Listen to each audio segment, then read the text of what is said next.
Fala pessoal, tudo bem? Seja bem-vindo ao Papo Relevante.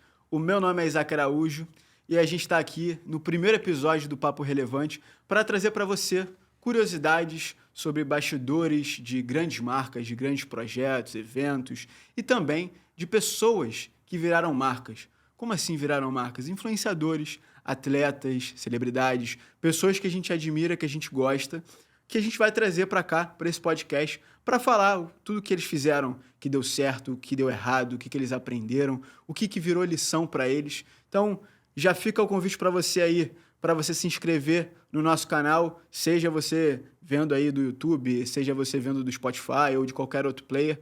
Já segue o nosso canal, porque vai vir muita coisa interessante por aí.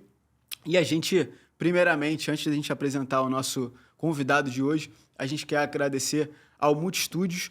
Como você pode ver aqui, a gente está num ambiente bem diferente. A gente está no Parque Jacarepaguá, que é um shopping aqui no Rio de Janeiro, e a gente está literalmente na praça de alimentação. Então, a galera vai passar por aqui, a galera vai poder assistir um pouco dos nossos episódios, vai poder fazer parte, e é uma forma diferente da gente tanto entreter, educar e se conectar com um público que quer ver um podcast um pouco diferente, fora do padrão, fora do estúdio ali, como se fosse uma caverna, né, que está todo mundo fazendo. Então a gente quer inovar um pouco e é o nosso super parceiro, que é o Multistúdios aí, em parceria também com a Multiplan, está dando essa oportunidade para a gente. Bom, vamos lá? As primeiras informações ditas para vocês, e eu tenho muito prazer hoje de ter aqui um dos grandes executivos que já dirigiu várias marcas, né? Já trabalhou com várias marcas interessantes. Vou dar uma breve lida aqui na minha colinha da carreira dele. O nome dele é Rafael Gimenez, profissional, cara, com mais de 10 anos de atuação na Nike, que já passou por projetos super interessantes lá na Nike com o Neymar, com o Corinthians, com o CBF, que já passou por empresas como a Fúria ali no mundo do esportes, e hoje tá, cara, ali trabalhando em um dos projetos mais interessantes dos últimos tempos, quando a gente fala de esporte e de entretenimento, que fez aí realmente um alvoroço, um barulho gigante nas últimas semanas com a final, que foi a Kings League.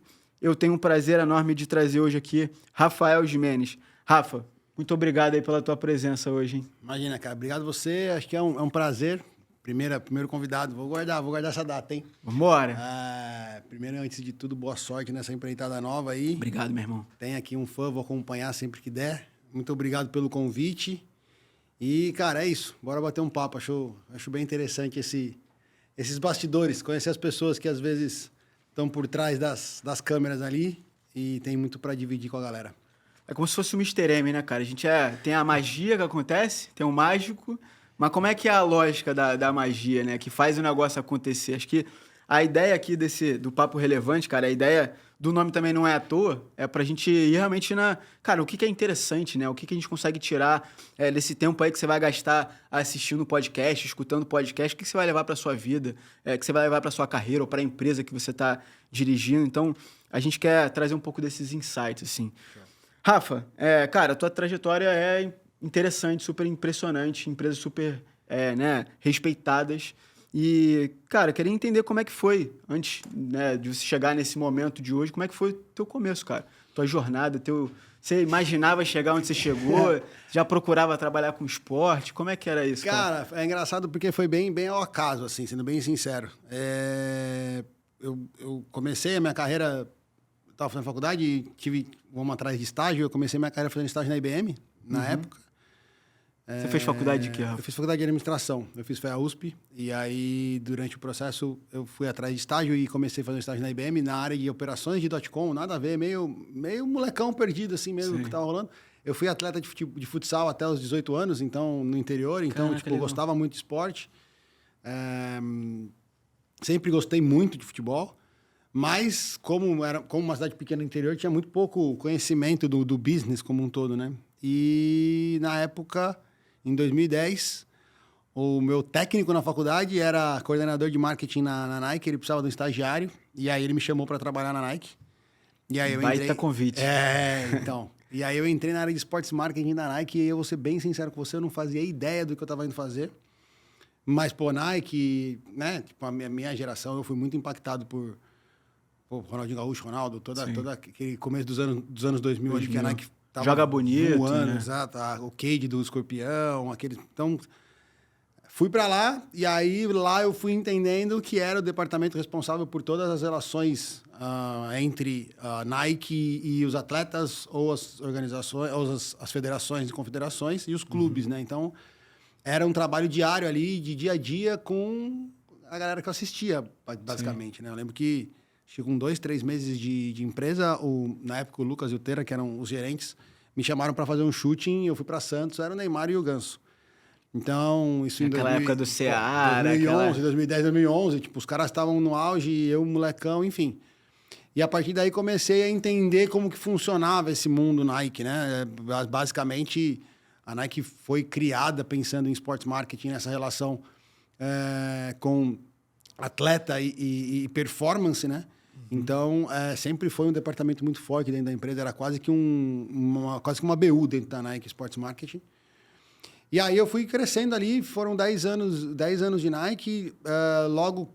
Mas teu trabalho inicial, até antes de chegar nesse ponto, teu trabalho inicial era o quê, por exemplo, na campanha? Os caras iam fazer uma campanha com o Neymar, e aí o que você... Nesse primeiro momento era você muito fazia? mais... Eu era estagiário, eu fazia o que Tipo tinha o que boy fazer. ali que fazia Exato, tudo, né? Eu ia carregar, fazer a planilha de aprovação de custo, ia carregar as caixas, era muito mais nisso. O departamento em si, ele era responsável por essa intersecção entre a parte criativa, que demandava atletas da gente, e a relação com os atletas, do tipo, cara, beleza, vamos fazer essa gestão de quando fazer, como fazer, onde fazer.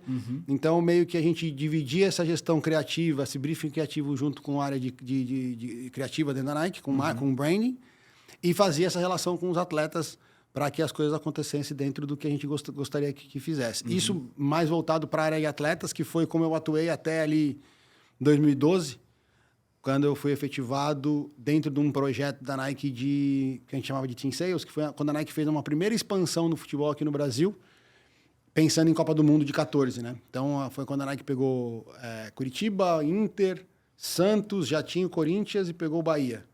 Então, foi uma primeira grande ofensiva da Nike aqui no Brasil. E aí eu entrei para fazer como coordenador desse projeto, mais focado em Santos e Inter. E aí, óbvio que eu fazia a parte dessa relação com o Neymar. Não era comigo diretamente, não era a minha responsabilidade, era do nosso gerente, diretor na época, que era o Lucas.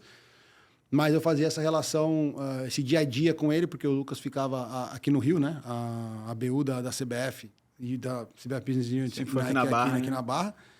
Então, como eu tinha o dia a dia lá em São Paulo, eu ficava nessa relação.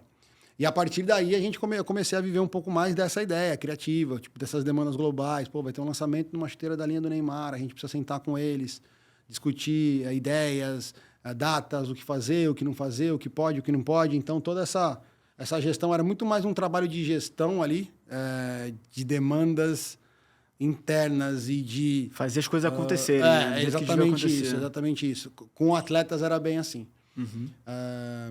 E aí, cara, fui evoluindo, eu fui indo mais para o lado comercial, entendendo um pouco mais como que funcionava, não só essa parte de branding, mas, beleza, mas o que Neymar vende, como vende, qual que é essa estrutura, como que funciona isso dentro da Nike.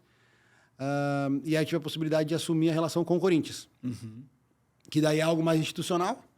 Então, não é mais só um jogador, o clube envolve royalties e tudo mais. Então, você começa a ter um pouco mais dessa visão desse mundo do marketing, mais pro lado comercial. Sim, 360, né? menos só publicidade. Exatamente. Então, não era mais só o shooting, o que a gente ia fazer no vídeo e tudo mais, mas era qual que era o business plan daqui 2, 3 anos, como que a gente vai fazer, justificar o preço que a gente está pagando por isso, mix de produto, precificação. Então, você já entrava numa seara mais comercial. Eu gostei muito, então foram 5 anos, metade da minha vida na Nike foi nessa relação com Nike e Corinthians. Aí você já estava como o quê ali? Eu estava como coordenador ainda, mas aí já com uma autonomia, o business era meu, né? A responsabilidade era minha na época. E aí, cara, foi muito legal porque a gente teve a possibilidade, a oportunidade de crescer a relação, que era uma relação que vinha muito desgastada por... algumas escolhas, questão de prioridades, né?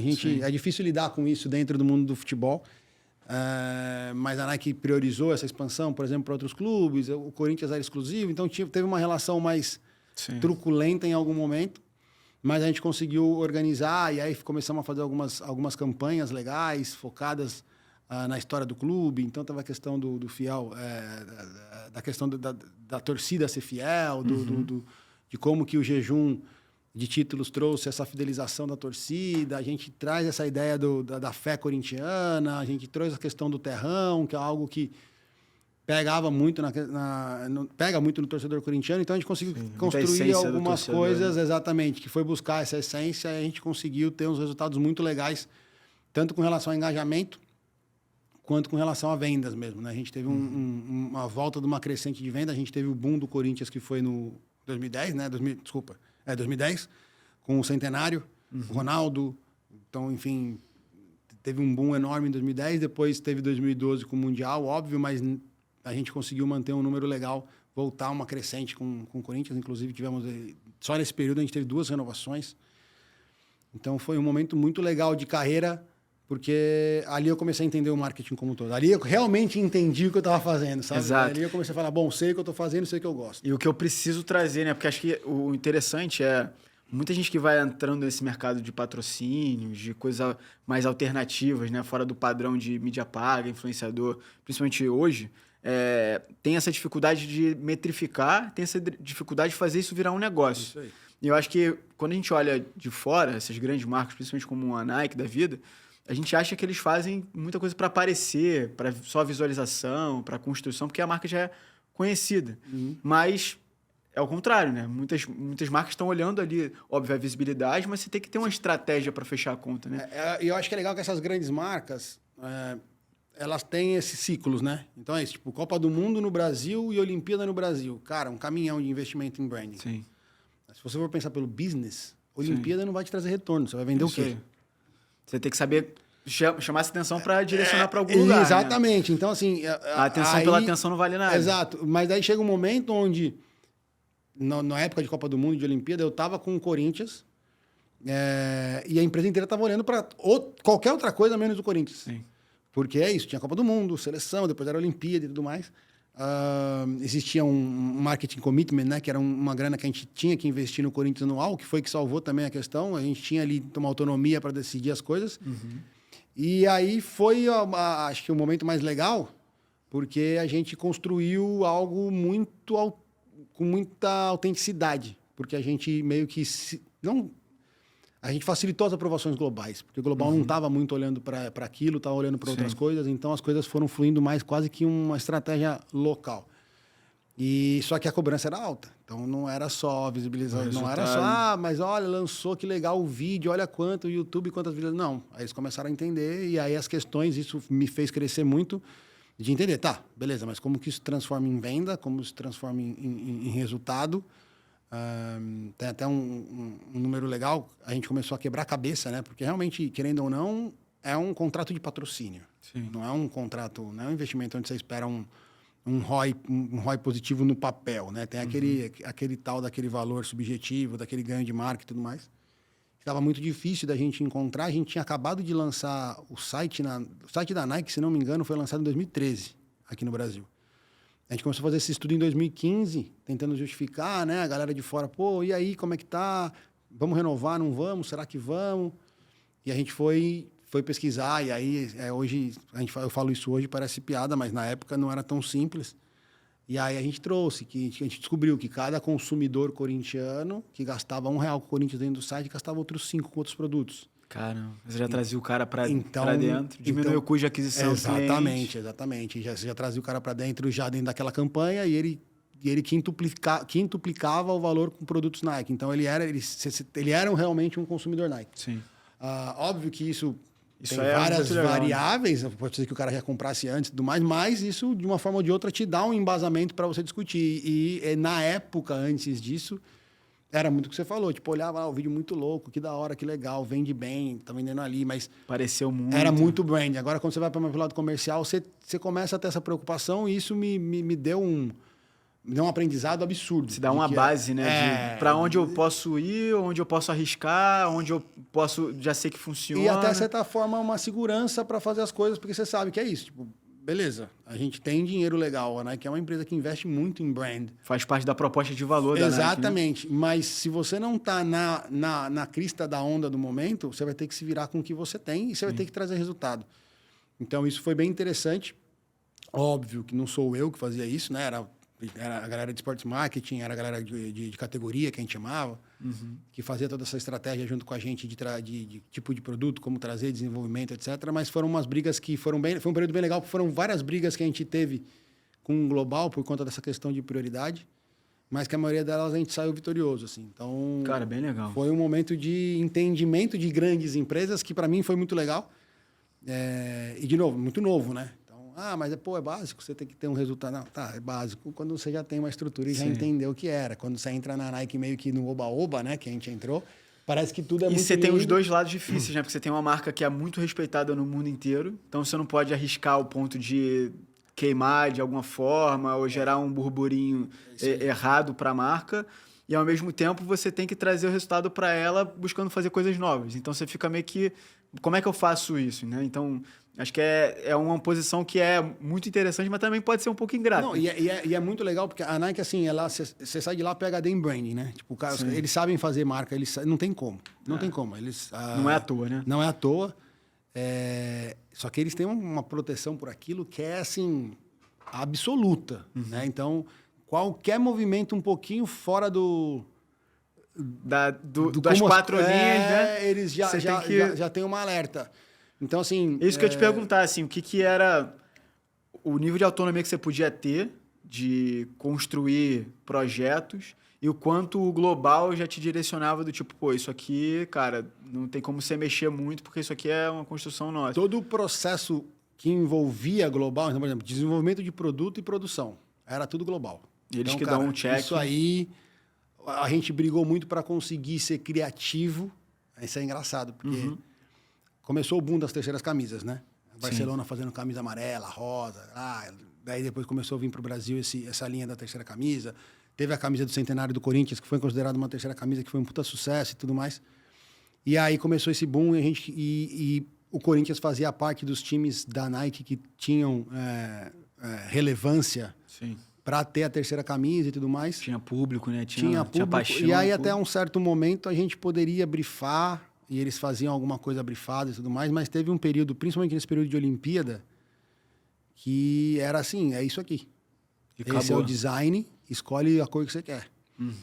E isso é muito... Cara, quando a gente recebeu isso era desesperador, porque se existia uma exigência do lado de lá, sempre existiu uma cobrança muito grande da torcida, daquelas camisetas roxas e tudo mais, de entender o porquê do colorido. E, cara, vinha o mesmo modelo pro Corinthians, pro Barcelona, pro Manchester City na época, enfim, para todos os grandes times Nike, e você tinha que escolher uma cor. E aí é isso, tipo, e é o que é. Você não adianta, você pode espernear, gritar. É isso aqui. É isso que é e vai ser. Então, a gente teve 2 anos que foi assim. Foi uma sacada de gênio da agência na época, que era a Finasca, inclusive, que era uma camiseta laranja, que foi a camiseta do Terrão. Até hoje, tipo, era uma camiseta laranja que a gente teve que escolher laranja. Sim. Não foi do Terrão e virou laranja. Então, tem algumas coisas também que não a história fica bonito, mas nos bastidores... No final vira óbvio, né? Mas exatamente. Você faz o limão virar limonada. Lembrou do laranja, Terrão, e aí, mano, criamos uma puta de uma campanha, fomos lá onde estava construindo o CT da base na época, que é do lado do CT do profissional hoje, tinha lá um campo de terrão, a gente tá aí, criou-se toda uma mecânica. Mas é isso, tipo, tem algumas coisas que você não tinha liberdade para mexer. Depois, mas aí a criação disso, depois o que você faz com isso, você tem um pouco mais de flexibilidade. Óbvio, desde que você não envolva nada religioso, político, desse lado. Base que não tem como mexer. Né? Teve inclusive a própria camiseta da Fé Alvinegra. Foi super difícil passar essa campanha de Fé Alvinegra. Não tem nenhuma conotação religiosa, a não ser só a questão da fé, mas a fé não era alguém, mas tinha o São Jorge. Né? Então, foi bem delicado na época passar, mas foi assim, ainda bem que passou, porque foi disparada, eu acho que a campanha mais legal. Até hoje, eu acho que esse já era uma coisa... que estava no cerne do corintiano, mas eu acho que reacendeu quando a gente trouxe essa campanha da Fé Alvinegra, com o São Jorge de novo, a camiseta com a espada, com a lança de São Jorge e tudo mais. Mas é isso, na criação da campanha, a gente tinha um pouco mais de flexibilidade por se tratar de um asset local. Aham. Mas algumas coisas são engessadas e é o que é e você tem que aceitar. Óbvio que depois a gente teve a chance de fazer algumas coisas brifadas, por exemplo, a camisa do Senna, em homenagem ao Senna. A gente que brifou e os gringos estavam super abertos a fazer. Enfim, são momentos, né? Empresas Sim. grandes vivem de momentos e uma hora eles estão Ciclos, né? virados para um lado, outra para Sim. o outro. Mas uma coisa que é legal é que é isso, é prioridade. Eles viram para o lado e acabou. Não, muito legal. E, Rafa, assim, o que foi... Qual foi o projeto que você teve lá na Nike que deu mais frio na barriga, assim, de fazer? Que você falou, cara, isso aqui não tem como errar, ou às vezes até saiu um pouco do trilho, você teve que ajustar para trazer um resultado. Qual que você lembra, assim, nesses Cara, anos na Nike? pessoalmente, e aí é óbvio que o que eu fiquei mais sem dormir era a época de Neymar, porque Já era muito grande, né? ele já era muito grande. A Nike estava, mano, no meio de uma negociação de renovação com ele. Já tinha o estresse da renovação, ele estava no meio daquela questão Real Madrid-Barcelona, Real Madrid-Barcelona, Real Madrid-Barcelona. Então já era naturalmente uma relação estressante e, cara, era inacreditável a quantidade de coisa que a gente fazia com ele. E, óbvio, ele tem a programação deles, e a gente tinha que ir meio que atravessando as coisas.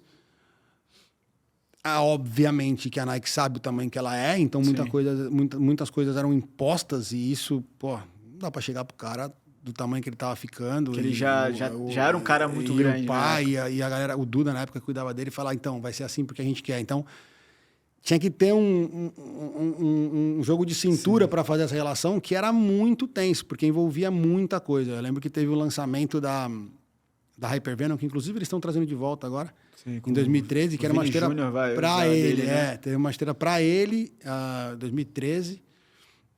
E teve 2 momentos que, para mim, profissionalmente, foram muito duros, né? O primeiro foi o shooting, iam fazer um shooting com a chuteira aqui, e sei lá por que raio tinha que ser no Rio.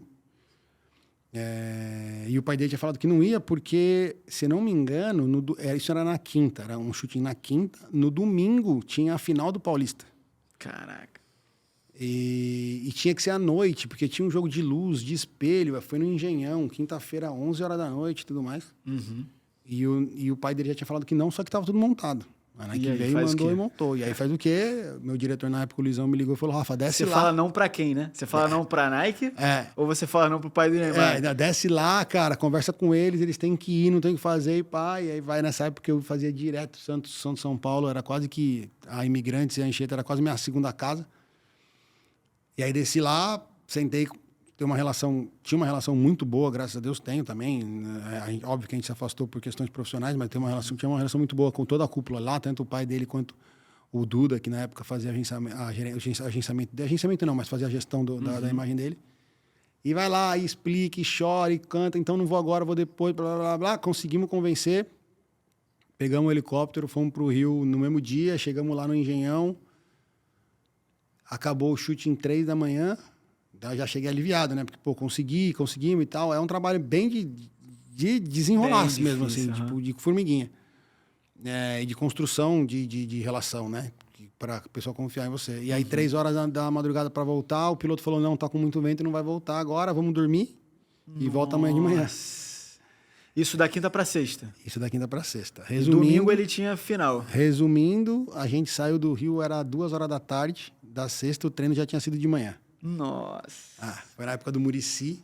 Que maravilha. E aí? A gente acordou 6 horas da manhã para pegar o helicóptero para pousar no CT do Rei Pelé. Sem teto. Não subia ninguém. De jeito nenhum, nem o aeroporto. Aí, cara, ali eu falei, aqui eu já não sei se vão me matar, o que vai acontecer. Se vou me manter, se eu vou me jogar do helicóptero. Se eu já fico aqui no Rio, vou chorar as pitangas em algum canto. Caraca. Mas como é que era a reação deles lá? Cara, o moleque é muito tranquilo. Sempre foi. Nessa época que eu tinha mais relação, muito tranquilo. O cara, não dá pra voar, não tem o que fazer. Não adianta bater em ninguém. Mas era uma pressão Nike desesperadora, porque o pai, obviamente, não estava na viagem, ele ficou em Santos, fazendo uma baita de uma pressão na Nike Global e, tipo, o que vocês vão fazer? Vocês vão ter que dar... A Nike nunca dava nenhum tipo de comunicado, não se comunicava com a imprensa. Ela tem muito eu não respondo à imprensa, eu só faço comunicados quando eu acho relevante. Sim. E nesse dia, meio que ele falou, vocês têm que fazer. E aí a Nike fez uma carta dizendo que foi o Neymar atrasou por conta da logística que não Cara. funcionou. Cara, foi um estresse danado. Mas assim, um estresse extra, porque lá, eu lembro que na época o Neymar na época tava começando a namorar a Bruna, se não me engano.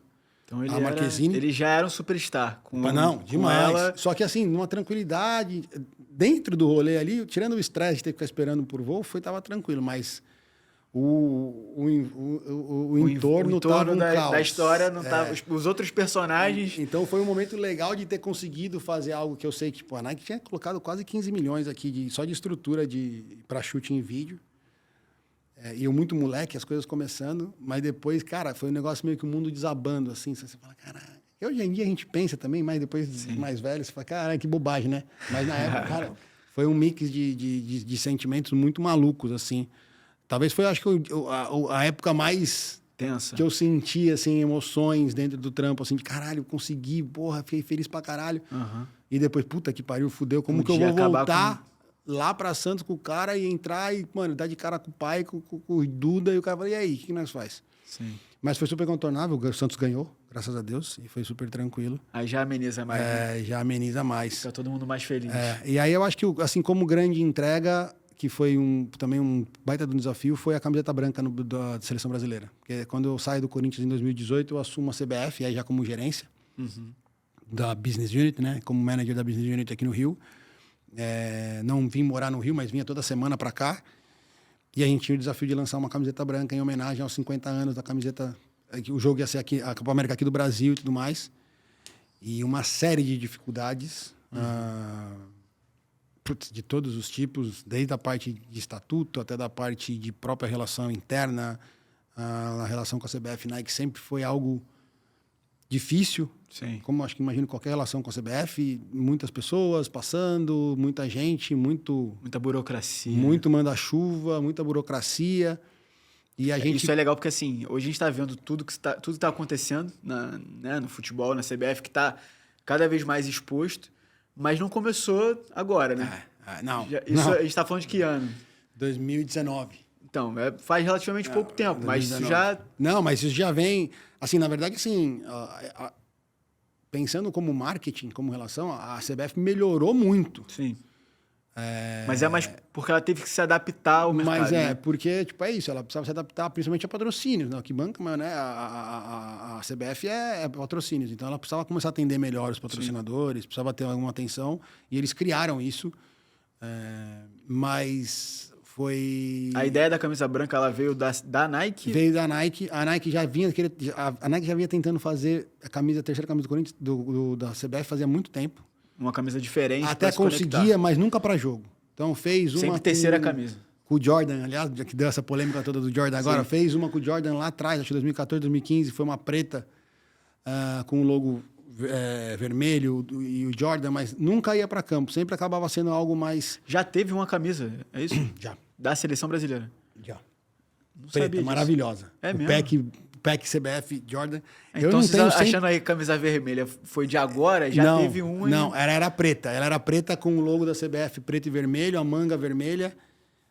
Depois dá uma gugada, vocês vão achar. A gente vai botar aí pra vocês darem uma olhada. O pack era maravilhoso, era um pack maravilhoso.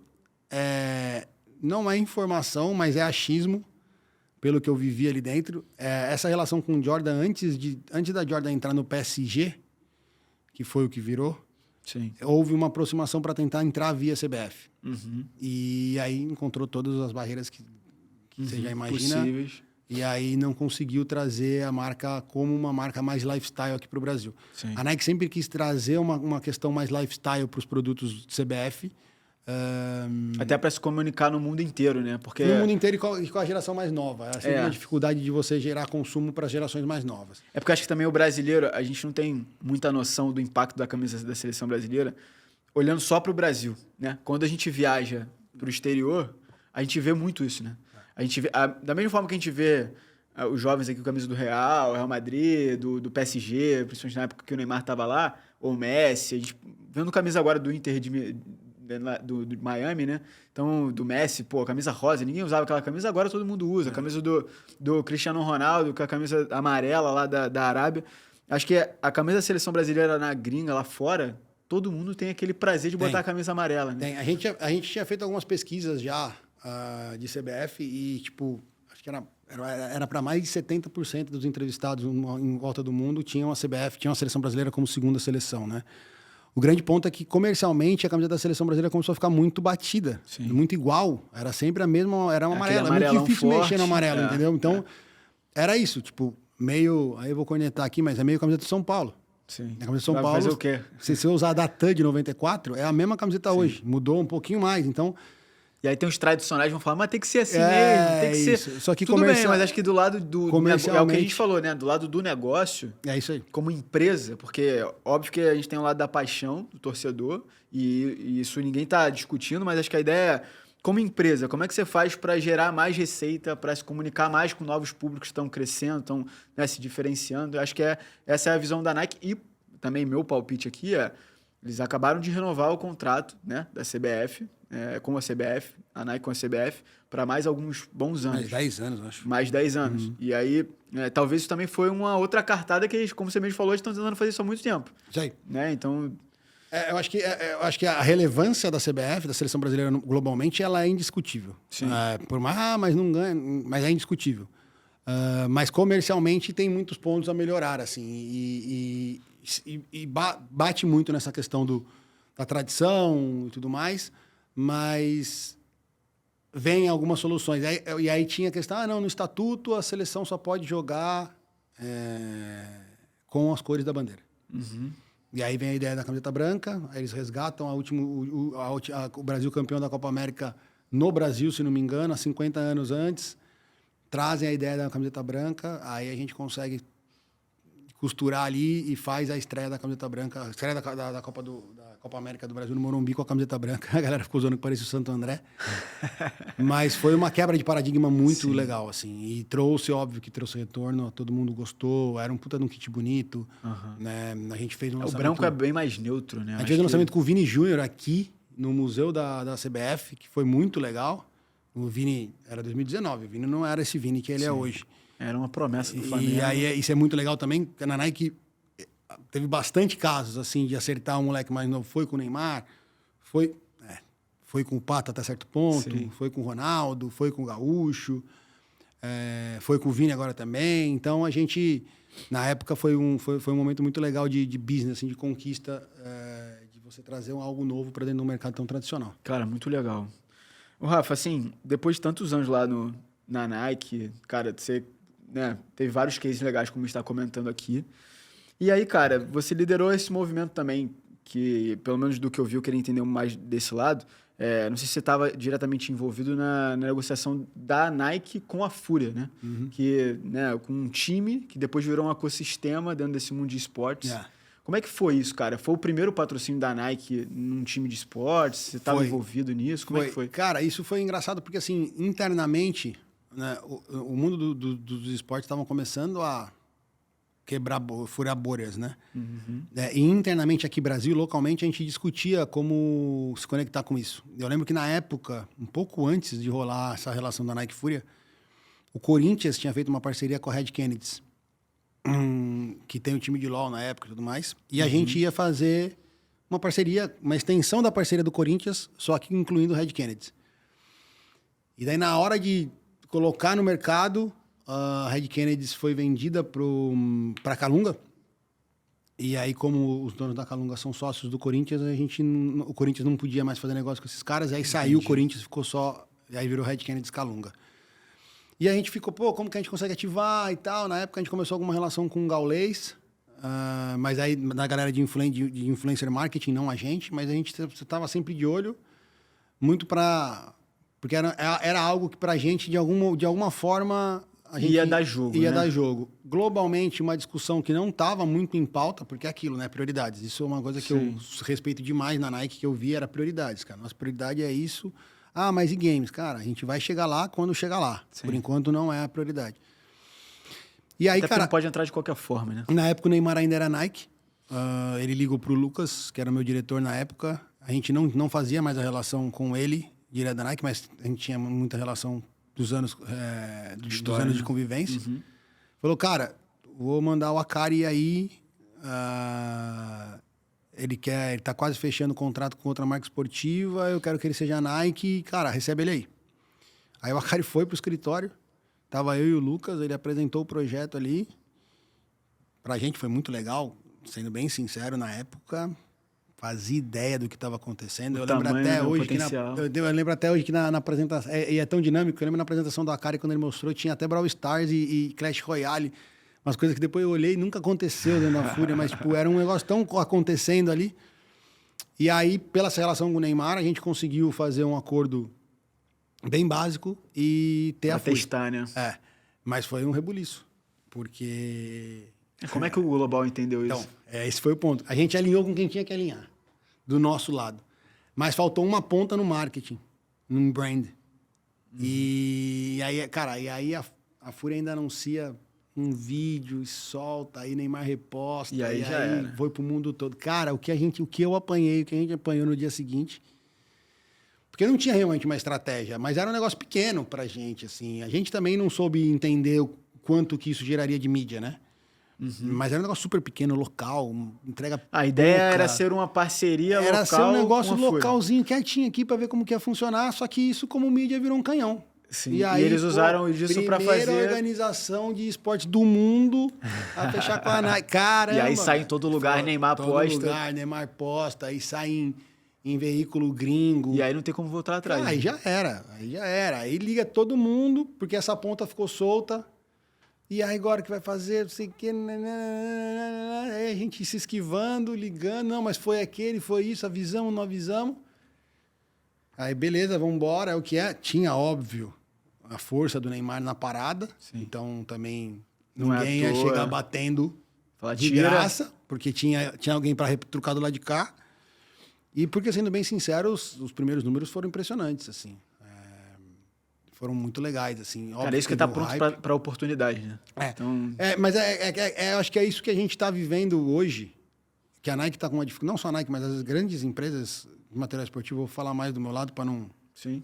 não entrar na outra cozinha, é essa flexibilidade, essa agilidade, né? Eu acho que a geração Z tem muito disso, né? Sim. A geração Z cansa muito rápido de tudo. Tudo é rápido, tudo acaba... E não tem fidelização. Então, Sim. se você não tem uma coisa Desinteressa muito rápida para rápido. depois ter uma entrega rápida aqui, outra ali, você vai ficando para trás dentro dessa geração que é grande. Óbvio que a Nike é gigantesca, mas sempre foi um problema da Nike, é também um problema das outras marcas esportivas, essa agilidade para você entender um momento legal de fazer um hype, de manter um negocinho legal, que vem também, né, dentro dessa mega proteção que eles têm com a marca, mas que eu acho que hoje Mas já não dá machuca. mais, né? Pra eu se acho que manter hoje da mesma machuca. forma que era antes. Acho que Porque hoje antes machuca.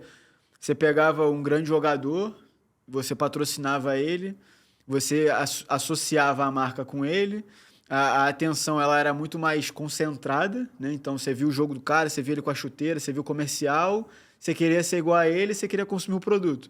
Hoje, você não necessariamente só vê o jogador, né? Hoje não tem mais aquele, pelo menos na minha concepção, você não tem mais aquele brilho do cara, pô, o fulano joga com a chuteira tal, não, eu quero ajudar com a Você tem chuteira até um dele. afastamento, eu acho. Exato. E Então aí acho você- que é muito mais lifestyle, Isso né? aí. E você cria conexão com um influenciador, que pode ser desde um cara grande, como um Negrete, assim, ou, Sim. cara, o cara do futebol de rua, que é uma página nichada, só que você se identifica com aquilo. Então, eu acho que eu sinto isso também. A relevância, a referência que o jogador profissional tinha antes, hoje se tornou mais num afastamento. A galera olha assim, eles olham Tudo que mais é bonito com um demais, negócio né? que exatamente. Tudo que é bonito demais afasta às vezes.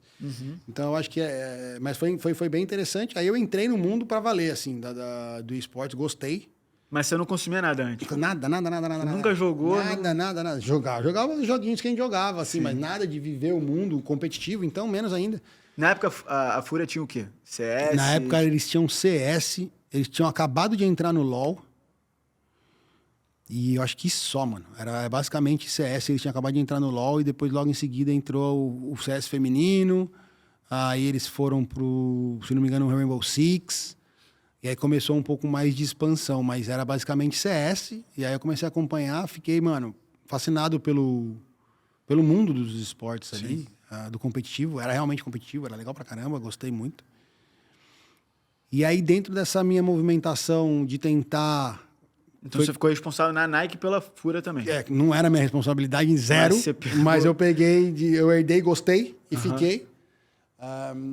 Aí você foi se Aí aproximando eu fui me muito. aproximando, e aí dentro do que eu aprendi, que eu tinha gostado na época do Corinthians, que era mais esse mundo comercial, entender um pouco mais esses desafios de você ter um negócio que movimenta realmente a empresa, e até sentindo um pouco de falta e um pouco dessa questão da Fúria me pegou também, das tomadas de decisões terem mais relevância, tanto no sentido positivo quanto no negativo. Tipo, você ter mais um Testar, medo ali, né? você ficar com mais medo, a ansiedade bater na hora de você falar um sim ou um não, sabe? Sim. Porque você não tem um mundo te protegendo de alguma forma. Porque é isso, a Nike ou essas grandes empresas, elas Você se tem que protegem assumir, demais. Você tem que assumir e pôr no peito. E aí surgiu a possibilidade de assumir a área de produto, de DTC da Fúria. O Akari me fez um convite. A gente tinha acabado de encerrar o contrato da Nike com a Fúria, a gente não ia renovar. Por motivos óbvios, devido ao início conturbado.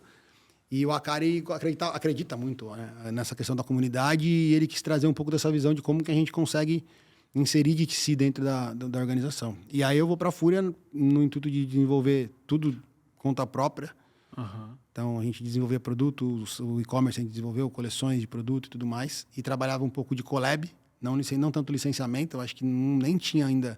O mercado nem demandava, mas collab a gente sentia que tinha algumas folgas. Precisava...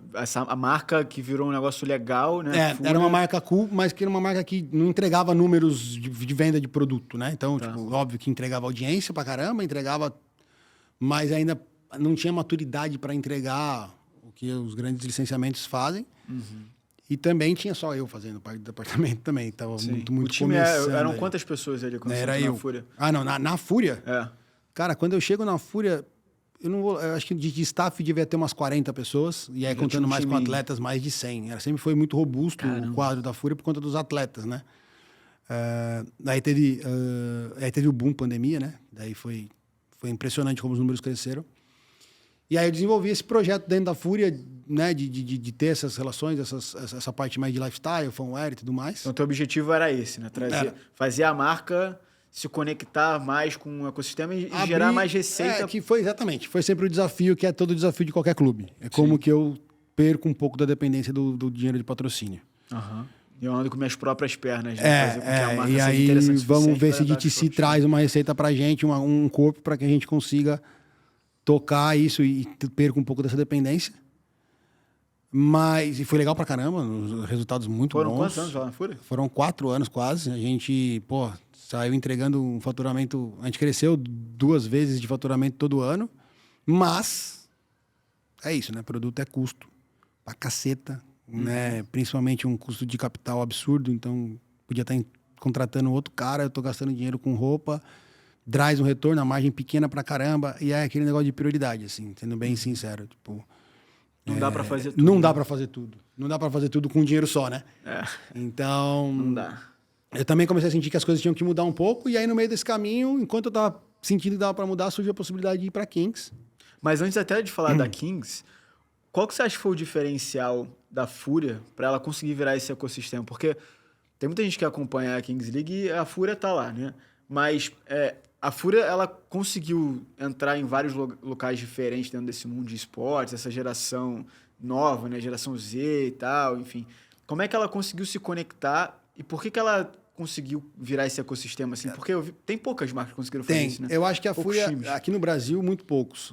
Porque eu acho que a Fúria ela foi a primeira que pensou grande na parada, assim. Ela acreditou pra valer que o eSports, não só o eSports, mas todo esse ecossistema que você cria, essa comunidade que você cria por conta do game, de influenciadores e de eSports, realmente iria ser grande.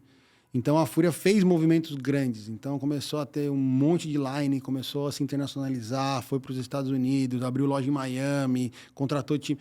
Por mais que muitas coisas foram e morreram, mas a Fúria tentou fazer muita coisa grande. Então ela criou um buzz enorme, exatamente, em cima da marca Fúria. Sim. E enquanto, principalmente no Brasil, as outras organizações, todas muito com operações locais, para um time ou outro time. Então, assim, eu acho que a Fúria pensou grande. E isso fez com que ela alcançasse pessoas, furasse bolhas. Óbvio que tem o Akari, que é um cara super bem conectado. Tem o Neymar, que é um cara super bem conectado e cada vez mais conectado com a organização. Sim. Mas eu acho que o grande trunfo da Fúria para ela se destacar, principalmente no Brasil, foi ela ter pensado grande. Foi ela ter olhado referências que na época era FaZe, era Team Liquid, era G2, né? Como que essas empresas já tinham, essas organizações já tinham um time na China, já estavam jogando LoL na Ásia, e o Brasil ficava só com as organizações no Brasil. Óbvio que é sempre muito mais difícil você sair do real e crescer em dólar. Óbvio. Mas pelo menos eu acho que a Fúria deu a cara a tapa, assim, sabe? Então, assim, essa coragem de ir, ela pode até não ter trazido tantos resultados, mas ela traz um histórico, uma galera junto, umas cicatrizes que eu acho que fortalecem a comunidade. E aí a Kings League veio para, com certeza, e aí eu acho que foi um mindset também muito bom da Fúria, de entender que você não precisa ser um ou outro, né? Você não precisa ser o tradicional ou o games. Você pode ser tudo, desde que você não perca a sua essência do digital. E aí eu acho que a Kings casa exatamente com o que a Fúria se propôs a fazer, e aí agora ela tem mais um novo grande projeto. Um grande asset aí para explodir globalmente. Cara, e assim, bom, hoje você tá na Kings League, né? E como é que foi, assim, pô, a gente viu aí, foi em vários jornais, vários meios de informação, não só do esporte, né?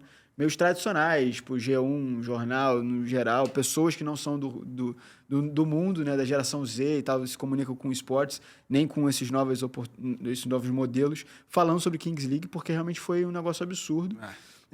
Eu, no dia, inclusive na final, eu tava, cara, numa lanchonete comendo com minha família, e eu vi uns 3 garotos diferentes, tipo, 25 anos, outros de 20, outros de 18, com o YouTube ligado, escutando a final. E aí eu comecei a pensar, cara, realmente furou a bolha. Não é um negócio que são a galera que gosta dos streamers que estão assistindo lá no Twitch ou no YouTube. Tá trazendo para o mundo real, pelo YouTube também, e fazendo com que a família conhecesse. E eu achei legal disso também, porque a própria galera estava explicando pro pai, pro avô, pro amigo o que era a Kings League, como é que ela funcionava, porque é totalmente diferente, né? E aí eu queria, cara, que você falasse primeiro como é que foi esse convite, né? De topar, como é que foi o projeto que eles te apresentaram pro Brasil, que te deu aquele... Pô, cara, beleza, vou entrar, faz sentido pra mim, porque agora é fácil, né? Todo mundo olhar e falar, agora certeza. Eu vou, mas quando chegou, que eles... Como é que foi esse... Cara, na verdade, assim, como a Fúria participou como convidado do Mundial, e depois teve o Mundial de Nations e tudo mais, de Nações, eu já tinha achado super interessante o projeto por um motivo muito...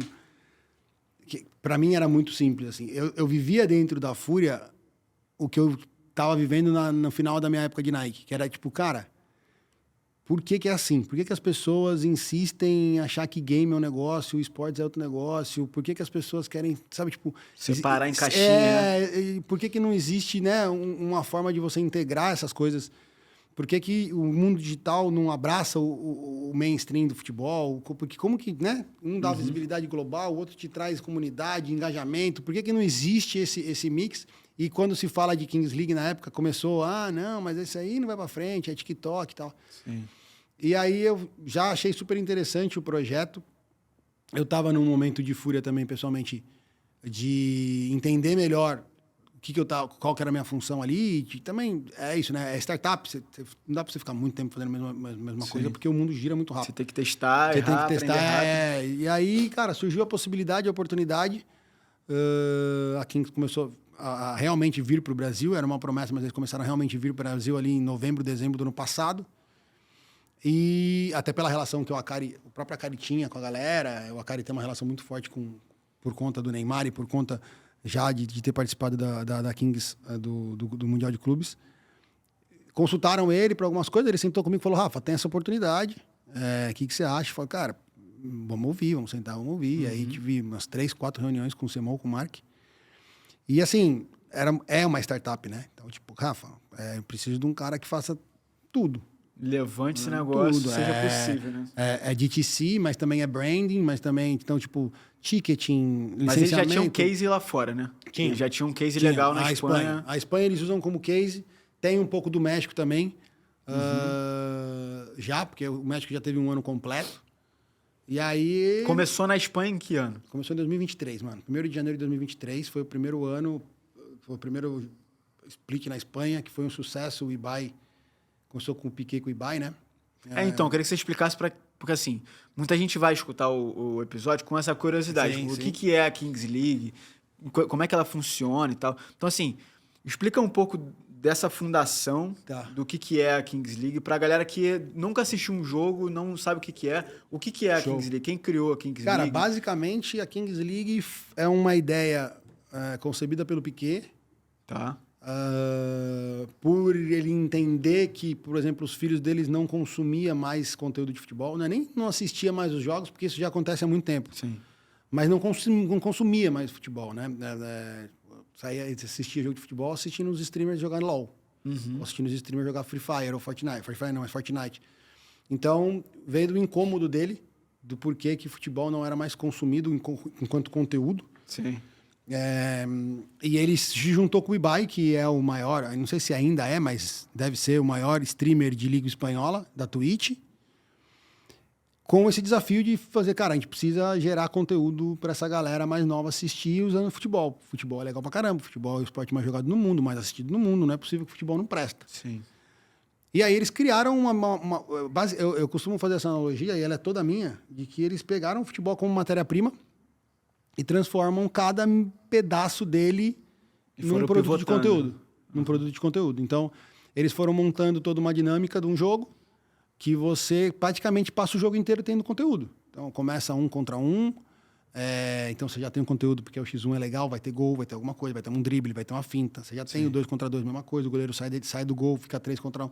Então, tem Vai passando o tempo, vai entrando mais jogadores. Exatamente. Tem um monte de coisa que já aconteceu em algum momento, ou no futsal, ou no futsal, ou no futebol, que eles foram criando para ter dentro dessa plataforma futebol uma mecânica que gerasse conteúdo pra caramba para que as pessoas pudessem continuar falando de futebol mesmo depois desses 40 minutos de jogo. Sim. Então, óbvio que com os estudos que todo mundo já tem acesso sobre não dá mais para ficar 90 minutos na frente da TV, a galera, 85% da geração Z assiste o jogo com outra tela, 70% assiste o jogo interagindo em outra rede social. Então, assim, sabendo que você tem que ser multiplataformas para se comunicar com esse público e, ao mesmo tempo, principalmente, você depois precisa ter conteúdo para que esse público continue engajando, porque senão ele cansa. Sim. E ele não vai assistir o segundo jogo, porque vai ter outra coisa que vai ter interesse dele. Eles criaram um jogo que, por questões óbvias, por conta do Piquet e por conta de ser o maior esporte do mundo, foi o futebol. Então, basicamente, a Kings League é um produto de conteúdo, na minha opinião, que usa o futebol como plataforma. Futebol, né? Para mim, zero. Não tem nem... Pelo contrário, a gente está usando o futebol, né? Sim. É um entretenimento. Óbvio que isso vai gerar competição. E Sim. óbvio que isso é legal.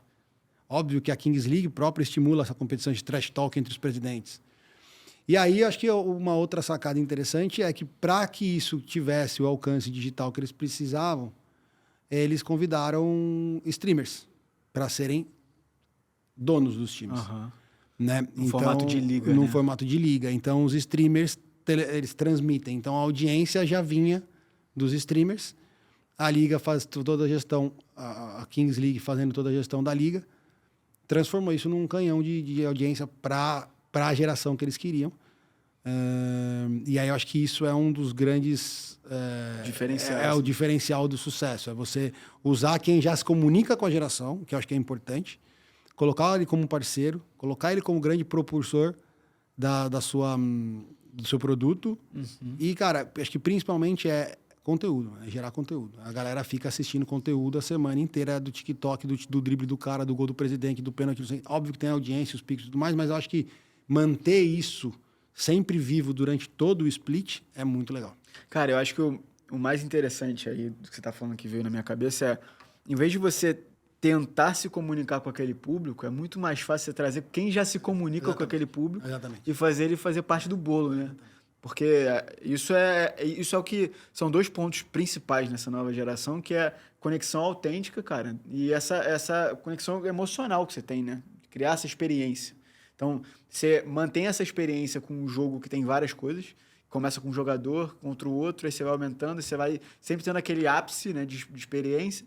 E também você tem o cara que vai comentar, que é o cara que você já gosta, que a galera já tá assistindo ali no dia a dia, é o mesmo cara que tá fazendo um gameplay de um GTA, de um Fortnite e tudo mais, e é aquele cara que vai comentar o jogo também. Então, você traz ele para o seu universo, em vez de você ter que ir para o universo dele e se adaptar, que aí fica um negócio muito maquiado, né? Exatamente. E eu acho que entra naquela história que a gente falou sobre... existe uma pessoalidade, uma intimidade entre o streamer e quem assiste o streamer, que para mim, que sou mais velho, é difícil de entender. É surreal, né? Mas as pessoas acham que são realmente melhores amigos do cara. E ele nunca viu a pessoa. Então, quando tá lá um dos presidentes que é streamer vai bater um pênalti ou tá torcendo, o cara tá torcendo como se estivesse torcendo pra um amigo. Uhum. E o jogador de futebol não consegue mais fazer isso hoje. Né? Até porque ele é polido para várias coisas, então, né? Não se criou... Essa conexão entre atleta profissional e a geração Z, ela é muito distante, assim. Eu sinto que não existe, óbvio, né? Ah, mas o Neymar passar aqui, todo mundo vai abraçar o Neymar. Óbvio que vai abraçar o Neymar, todo mundo criança. Sim. Existe, óbvio, todo um ambiente para isso. Mas o futebol não é só Neymar, né? Então, Sim. como que você faz com que a criança se interesse, por exemplo, com o Brasileirão, com o Rafael Veiga, e eu acho que isso é a grande dificuldade. O atleta ficou muito distante e os streamers trazem essa pessoalidade. Então, eu acho que isso, para a Kings League, é um baita trunfo também. Tem 120 mil pessoas assistindo a live do Coringa passando um jogo de Dendele e Fluxo. E não é ele que tá... Não é o time dele. Né? Não é o time dele. Isso é o mais surreal. Assim, não sei quando vocês conhecem dos times, mas cada presidente ele representa um time, né? Tem alguns presidentes, né? Tem time que tem 2 presidentes, certo? É isso. E aí esse caso que a gente tá falando é de um deles, que é um dos times que é o Coringa, que é da Loud, é um time da Loud. E nesse caso o time dele não estava participando, já tinha sido eliminado, né? E quantas pessoas que ele colocou? 120, 110, era a média que ele colocava 1.000 pessoas assistindo a live dele. Você entendeu o nível de engajamento? Imagina que você torce pro Flamengo e aí o presidente do Flamengo tá ali transmitindo o jogo do Vasco contra o Fluminense e ali tá a galera assistindo. Você tá assistindo. Isso é impossível de acontecer no futebol tradicional, né? Então a gente tá de frente para algo totalmente novo. Cara, é a capacidade de mobilização de comunidade que esses caras têm, que, para mim, eu tenho me assustado a cada dia que eu vejo, assim. Não só em audiência física, e me assustou demais na final, no Allianz, a capacidade de mobilização de comunidade que o Paulinho Louco e o Luqueta tiveram. Quantas pessoas tinham? Quantas mil pessoas tinham lá? Tinha 40 mil pessoas no Allianz. Nossa. E assim, o que tinha de pessoa torcendo pro time dos dois, pro Dendele, a Fúria, tudo bem, a Fúria tem aí 8 anos de vivência, já disputou vários campeonatos. E o Neymar tá ali, né? O Neymar tá ali. Cara, mas o Paulinho, o Louco e o Luqueta, que nunca tiveram time nenhum, nunca fizeram evento nenhum desse, eles colocaram, no mínimo, metade do estádio torcendo para eles. Então, assim, pessoas, no mínimo. Foi uma capacidade de mobilização física que me assustou muito, assim. Foi muito legal. Me assustou no sentido bom, óbvio. Uhum. Mas no primeiro ano, né, cara? No primeiro ano, 3 meses de time. Então, assim, é isso, assim, esses caras, esses streamers, né, essa galera, esses influenciadores, eles têm uma capacidade de comunidade, de se comunicar com essa comunidade, que não adianta você querer chegar e sentar lá e querer falar com eles. Querer construir essa conexão. Exatamente. Né? E aí é isso que eu queria te perguntar também, assim, muita gente vai falar, cara, a gente vai ter os 2 públicos aqui, né? A galera que vai gostar muito e vai falar, não, beleza, isso é muito legal. E vai ter a galera conservadora, que vai falar, não, isso aí, cara, é o tal do futebol do TikTok, dos Enzos, né, e tudo mais. O que você diria para essa galera que tá começando a conhecer isso e ainda tá meio conservador nessa questão? É realmente uma coisa que... vai ser passageiro, tá ali, cara, tentando se manter. Eu acho que assim, eu acho que não é uma disputa, assim. Se você não gosta, cara, não tem problema nenhum. Uhum. Não assiste. Eu tenho meus primos mais velhos, cara, tudo fanático de futebol. Quando eu comecei, lá vai você trabalhar com esse futebol de TikTok, como é que funciona isso aqui? Não tem problema se você não quiser se disponibilizar, entender e aprender, porque eu sei que também pra galera mais velha é difícil você sentar. Eu sofri isso na Fúria há 6 anos atrás. Sentar e entender que o Gaulês coloca 60 mil pessoas narrando um jogo ou jogando um jogo. Sim. Blooms TD, que é um macaquinho que fica furando bexiga. E tem 45 mil pessoas. É difícil. É um estádio cheio, né? É difícil de entender isso. Né? Não é fácil para quem não viveu esse mundo entender. Mas aceitem que é um baita de um produto. Um baita de um business que vem exatamente para atingir as pessoas que estão atingindo.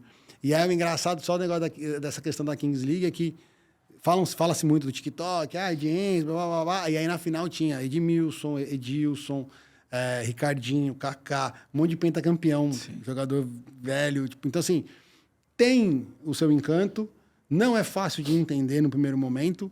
Eu até acho que muito das pessoas que curtem, principalmente das comunidades dos presidentes, ainda não entendem muito bem, porque tem muita dinâmica ali, muita regra, mas não é essa a questão, né? A Kings League, para mim, ela não foi feita para ser um primor de competição. Ela foi criada para usar o futebol como plataforma de conteúdo. Então, o que importa é que as pessoas assistem aquilo, se interessam pelo conteúdo, e às vezes não é o conteúdo todo, é o conteúdo picado, que ela vai assistir depois, como a gente assistia a Mesa Redonda, como a gente assistia Melhores Momentos, como a gente assistia Globo Esporte. Então, não precisa também, é isso. A gente não precisa se forçar nada, mas aceitem que é um produto muito legal. É um negócio que, para mim, pessoalmente, ficou muito marcado. É aquela inversão, né? O do pai não tá mais conseguindo levar o filho pro estádio, mas o filho conseguiu levar o pai pro estádio com ele. Então, tipo, você via isso no Allianz, muitas pessoas, tipo, você via que o cara tinha levado o pai, né? E o pai talvez tivesse realizado um sonho de ir pro estádio, não ele levando o filho, mas o filho levando ele. Então, é um negócio que acontece, faz parte desse mundo, é dinâmico, e é difícil mesmo viver isso. Para quem não é do mundo digital, para quem não nasceu, né, a geração Z e a Alpha totalmente digitalizada dentro da internet, não é tão simples entender esse movimento. Mas é um movimento super legal e autêntico. Pois é, eu acho que tem muita coisa para acontecer. Foi um primeiro ano no Brasil, né?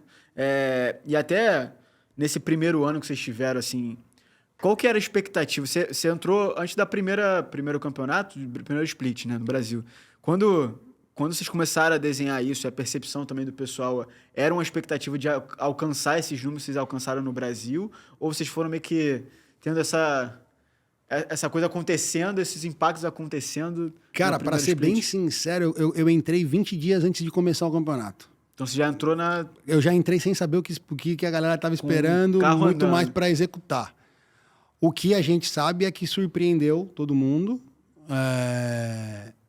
mas ao mesmo tempo a galera imaginava que ia ter um grande engajamento, principalmente pelos nomes, né? Então, Coringa, Serol, Nobru, Paulinho, Luqueta, Neymar, Ludmilla, enfim, o próprio Yuri 22, o Yuri Gotti, o Toguro, enfim, os nomes que estavam participando daquilo são pessoas que têm números impressionantes digitalmente falando. Então,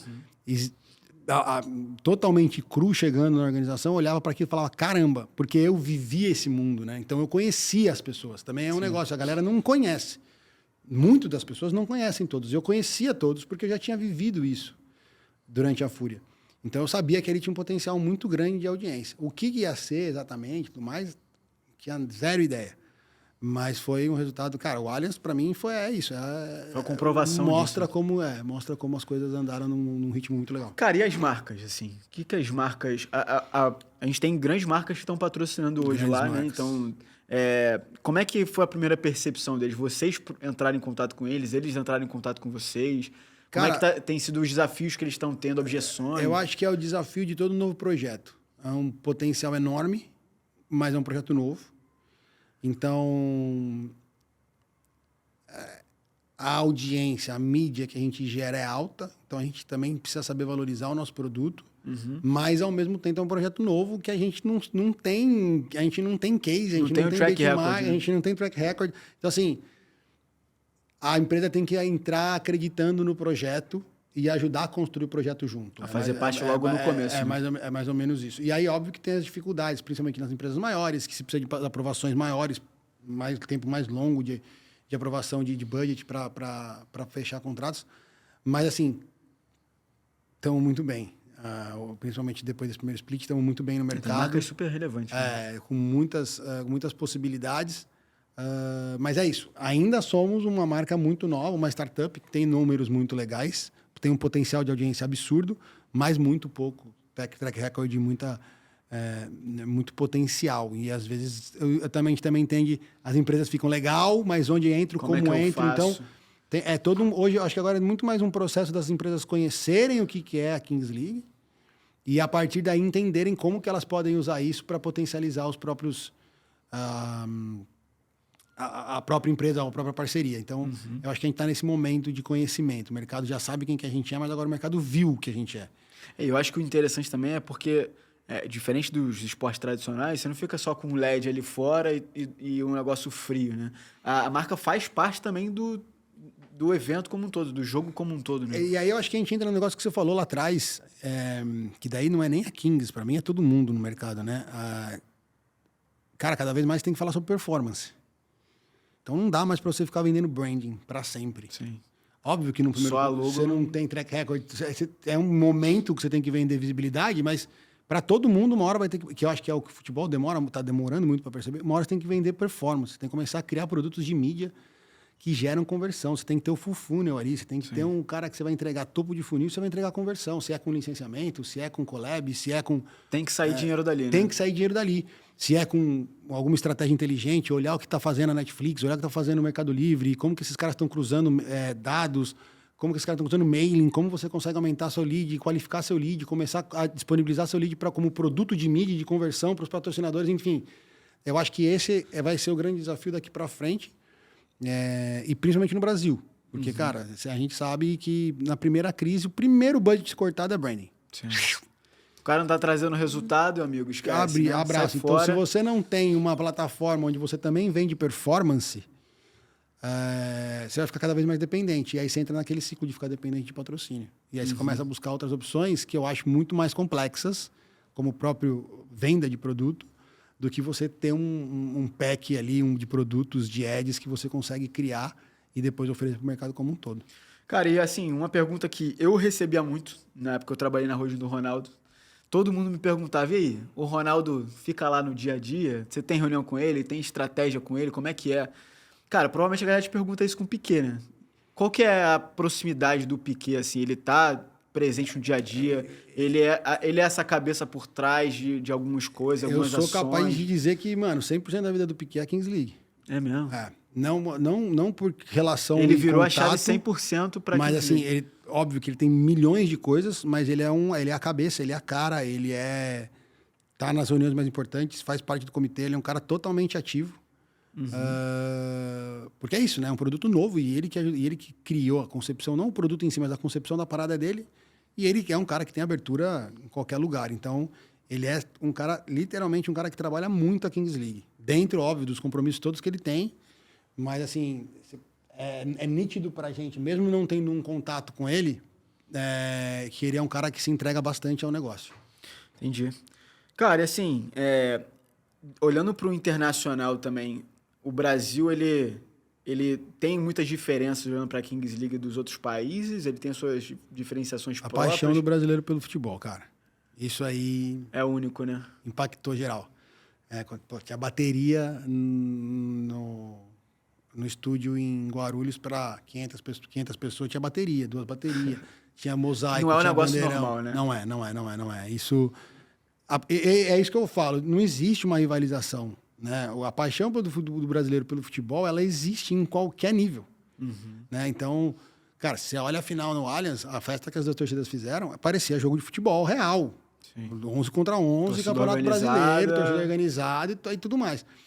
Então, essa paixão do futebol, o México tem também um pouco disso, sim, mas menos. Isso o europeu ainda não conseguiu entender, assim, eles ficam em choque, pro lado bom, óbvio, mas é muito particular do brasileiro, muito. Essa construção é um negócio único, né, de saber surfar essa onda. É um negócio muito maluco, assim, tipo, você vai pro ginásio, você cansava, você não aguenta mais batuque, você ficava das 5 da tarde às 10 da noite com o jogo, todos os jogos tinha bateria. Então, parecia que estava no universitário. Entendi. E os próximos passos, assim, normalmente eles têm o split, a primeira etapa, né, do Campeonato Brasileiro, digamos assim, né? E aí dali você tem uma classificação para ir para o internacional, certo? A Kings tem esses 2 pacotes, né? O doméstico e o nacional, o local e o internacional. Então tem sempre que já teve o Campeonato Mundial de Clubes e o Campeonato Mundial de Nações. E aí tem o split local doméstico. Muito também do sucesso, não da Kings League, mas de todo mundo, até dos números de crescimento da NFL, por exemplo. Estão muito conectados com escassez, hoje em dia, principalmente na geração Z, que é aquilo que a gente falou, os caras cansam muito rápido. Sim. Então, não é uma competição que deve seguir uma linha de Campeonato Brasileiro, pontos corridos, sempre ser picadinho ali, ter dois splits. Normalmente, nos últimos anos, na Espanha e no México, eram 2 splits, um no primeiro semestre, um no segundo semestre, 2, 3 meses, no máximo 6 meses de ativação, mas tendo sempre um intervalo grande para gerar essa escassez, essa vontade da galera voltar a assistir. Então, o que é um desafio também, porque comercialmente é mais difícil de vender, porque são menos datas e tudo mais, mas eu acho que os cases mostram isso, eu acho que é o grande... Principalmente, acho que o grande case hoje é a NFL, os números voltando a crescer. E talvez o grande contraponto é a NBA, né? Cada vez tem mais jogos e cada vez maior dificuldade de ter uma audiência constante nisso. Então, eu acho que a visão de liga é um negócio muito importante que a gente está tentando trazer para o Brasil no futebol. É difícil, mas que não sai. Muito né? difícil. Mas acho que essa visão também entre eles, dos próprios presidentes, que acho que foi um ponto positivo, que entenderam isso desde o começo, de que se eu gero audiência para mim, eu gero audiência para o outro, eu gero audiência para a liga e todo mundo sai ganhando. Né? Então, acho que muitas vezes a gente perde muito isso no Brasil por aquela questão de é uma rivalidade, mas é uma rivalidade tóxica que todo mundo sai perdendo. Isso aí. Não, você não consegue criar uma liga onde um tá contra o outro fora das 4 linhas. Né? Acho que a Kings League conseguiu já trazer essa visão para os presidentes. Né? De que... Essa rivalidade, esse trash talk dentro da competição, ele é muito válido, muito legal.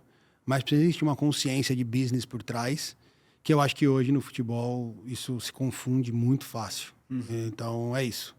Tem uma discussão ou algum enrosco dentro de campo por conta de algum motivo. O cara carrega isso pro resto da vida contra o outro time. Então, é muito difícil, assim... inclusive, para o consumidor entender essa questão de liga ainda no Brasil. É muito embrionário para a gente, é muito novo. Para as empresas entenderem liga é difícil, para o consumidor entender liga é difícil. Porque tá todo mundo acostumado com o contrário, né? Tá todo mundo acostumado com vem aqui, então não quero você, vou atrás do outro, o outro vai me pedir R$10 a menos, vou pagar pro outro. E quando você vai num bloco, cara, você tá negociando comigo. Exato. É aqui, essa mesa. Não é que você sair daqui, você não vai conseguir barganhar em nenhum outro lugar. É aqui, senta aqui. E isso é complexo. Mas, assim, como liga... A Kings tem muito o que desenvolver como imagem também, como crescer como imagem, para ter esse punch de falar sou uma liga e as pessoas admirarem a liga como um todo e consumirem a liga. Mas no Brasil ainda é um desafiozinho. Acho que talvez seja o maior desafio no Brasil é essa construção de imagem enquanto liga. Sim. Rafa, a gente está caminhando já para o final. Assim, uma das curiosidades que eu vi, eu queria que você falasse também, muita gente que está acompanhando no Brasil está vendo que, pô, tem o Neymar, tem o John Vlogs, tem o Coringa, tem o Gaulês, são streamers muito grandes ou realmente um jogador gigantesco como o Neymar. Mas isso não é uma coisa exclusiva do Brasil, né? Lá fora tem uma galera super relevante, né? Queria que você falasse alguns nomes que também estão na Kings League internacional. Cara, é base do negócio, né? É ter alguém que tem uma comunidade e já tem uma audiência. Então, você ser presidente de um clube, você tem que ter isso. Lá fora a gente tem o Ibai, tem o DJ Mário. Na Espanha, que acho que são os 2 principais. Na Itália, a Juventus tem um time, né? A Juventus de Turim tem um time, que é o Zebras. Caramba, não sabia. É o Zebras, então eles têm um time lá com os streamers. No México, cara, é aquela história, né? Como é muito comunidade, eu também não sei o nome de geral, não. Sim. Mas agora, com o Agüero tem um time no México, o Chicharito é presidente de um time no México. Na Alemanha... O presidente da liga é o Schweinsteiger. Na França, o Koundé juntou com o Tchouaméni, tem um time os dois. Então, assim, em todos os lugares tem. O Yamal também. O Yamal agora tem um time na Espanha, abriu agora um time na Espanha. Até esqueci o nome, a cabeça tá bugada, mas o Yamal abriu um time lá. Então, assim... Não é só o Brasil, né, cara? Realmente virou uma competição internacional. Exatamente. Eu acho que o core da liga, o core do business da liga é ter a futebol como plataforma para gerar conteúdo e pessoas que saibam fazer isso. Então, essas pessoas que saibam fazer isso e divulgar isso e promover isso são esses caras, são os streamers. Óbvio que o Yamal vai estar, mas ele não vai transmitir, vai ter alguém do lado dele fazendo essa transmissão.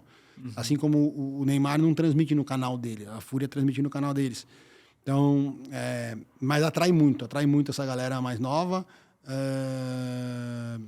E mostra que não é um negócio que veio para passageiro, né, cara? São nomes muito relevantes. Exato. Mostra muito, dá uma autenticidade para a parada muito grande, né? De, tipo, cara, pera lá, mas os caras estão todo mundo se movimentando para isso. Então, isso é muito legal. Porque uma coisa é você pegar, e aí nada pejorativo, mas você pegar um jogador que já tá aposentado é uma coisa. Agora, você pegar um jogador Exato. que tá... Você pega o Yamal. Você pega o Yamal que tá subindo para chegar no auge. Não sei, tem 17 anos, Não, 18 anos. E o destaque do futebol no mundo Destaque hoje, no mundo, o 01 hoje no mundo é ele. Então, e ele tá ali. Então, de alguma forma, ele vai trazer essa atenção toda pro mercado. Né? Então, além do impacto que já teve no Camp Nou, teve quantas mil pessoas lá? 92 mil pessoas no primeiro split na Espanha. Assim, não é uma coisa que não tem como a gente já deixar passar. Né? Não é por acaso. Mas enfim, Rafa, queria te agradecer pela tua presença. Obrigado. Obrigado demais. Te fazer uma última pergunta. Manda. Que acho que é um momento que eu creio da gente ter uma pergunta que fica para a galera que está aí acompanhando, desde você que tem um evento, está criando um evento, ou está aí representando uma celebridade, ou você é um influenciador, enfim, você quer se conectar de uma forma diferenciada no marketing, esse podcast é para você. E aí eu queria te fazer essa pergunta, Rafa, eu até fiz uma colinha aqui, que assim, com toda a tua experiência, cara, que você passou desde que a gente conheceu um pouco aqui, Nike, Fúria, agora com a Kings, qual que você acredita que é o novo papel das marcas nesse ecossistema assim, esportivo, nessa economia da atenção? O que você acha que é o papel das marcas hoje para se adaptarem? E, cara, como é que o cara que é o profissional de marketing tem que procurar se profissionalizar para isso, assim? Cara, eu acho que o principal segredo para as marcas hoje, nesse mundo que a gente está falando, né, nesse dinamismo todo, é ouvir. É entender o poder das comunidades e saber que você não vai conseguir se comunicar com comunidades se você não fizer parte dela. Então, tem que ouvir, tem que entender, tem que selecionar muito bem o público que você está querendo falar, com quem você está querendo falar, e talvez dar um passinho para trás e deixar que falem por você, sabe? Não adianta você querer forçar uma identificação com um público ou com uma comunidade que você não tem histórico, ou que você nunca fez nada, ou que você não tentou fazer. A gente pega muito rápido, né? Muito rápido. E é fácil de identificar quando você está fora, né? Aquela história. Talvez use porta-voz para falar por você, use pessoas que estão na comunidade para falar por você. Hoje eu acho que é muito mais válido do que você se expor e querer causar ou querer criar uma conexão que não seja autêntica. Forçada. Que às vezes pode até ser que dê certo, mas de novo, vai cansar rápido. E aí você não vai conseguir gerar esse nível de conteúdo o tempo inteiro para que as pessoas não percam a atenção de você. Então, acho que é muito importante você se sentir, você ser representado por comunidades do que você querer entrar nelas de uma maneira meio forçada. É muito mais interessante eles te guiarem, né? Do que você tentar ir sozinho. Exatamente. Cara, e do profissional de marketing hoje, o cara que tá aí, tanto que tá saindo da faculdade, tá na faculdade, ou que tá no mercado e tá procurando, né, uma oportunidade melhor ou crescer, o que você acha que esse cara precisa fazer hoje para se diferenciar? Entender performance, cara. Eu acho que hoje o mercado vai cada vez mais ditar performance. Eu acho que, óbvio, que é muito mais pro business, o criativo é importante, o branding é importante pra caramba, mas você precisa entender hoje, com a porrada de ferramentas que a gente tem, com o IA chegando bombando, trazendo umas facilidades absurdas, como você consegue transformar um produto, uma campanha, em resultado, cara. Acho que isso vai te dar um diferencial muito grande dentro de qualquer tipo de empresa, tanto na indústria quanto nos projetos, né? Então, tanto patrocinando ou sendo patrocinado, se você souber e entender que como você traz um parceiro, você é um parceiro que você aproveita de novo todo o funil e gera de uma campanha muito legal, de um patrocínio de um clube que pode ser básico, gera receita, isso vai ser um grande diferencial. E tem, de novo, inúmeras ferramentas.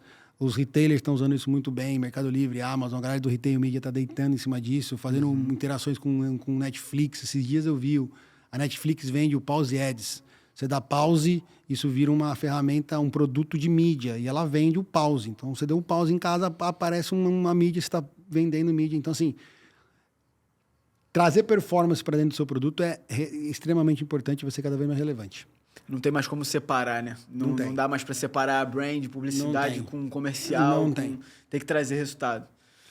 Rafa, muito obrigado pelo papo, você. Cara. Eu acho que foi uma oportunidade muito legal para todo mundo que está aí também, que quer conhecer um pouco mais dos bastidores desse momento que o mercado está passando como um todo, né? Tanto o mercado de publicidade, o marketing, quanto tecnologia, tudo tá evoluindo muito rápido. E se você também quer trazer sua empresa para aprender um pouco mais sobre isso, você que é executivo, quer entender um pouco mais dessas novas etapas, o Papo Relevante, ele é um podcast que faz parte de um grupo, de um ecossistema chamado Relevantia. E o Relevantia vai lançar aí em breve programas educacionais, a gente vai ter consultorias, a gente vai ter programas para conectar o mercado com essas novas formas de gerar relevância, né? Desde saber patrocinar, desde saber criar licenciamentos, eventos, experiências, com mentores do mercado que executam isso. Então, se você quer conhecer um pouco mais sobre os nossos programas que vão ser lançados em breve, segue a nossa página do Relevantia, se inscreve na lista de espera que a gente vai colocar o link aí embaixo do vídeo, que você não vai se arrepender, vai ser muito importante para você sobreviver nesse mercado que vai mudar muito, né? Então, é isso, pessoal. Até o próximo episódio. Espero que vocês tenham gostado. É o primeiro episódio aqui, então está pegando a engrenagem aqui. Mas, enfim, espero você no próximo episódio. Rafa, obrigado, viu? Obrigado, Isaac. Valeu. Valeu. Obrigadão.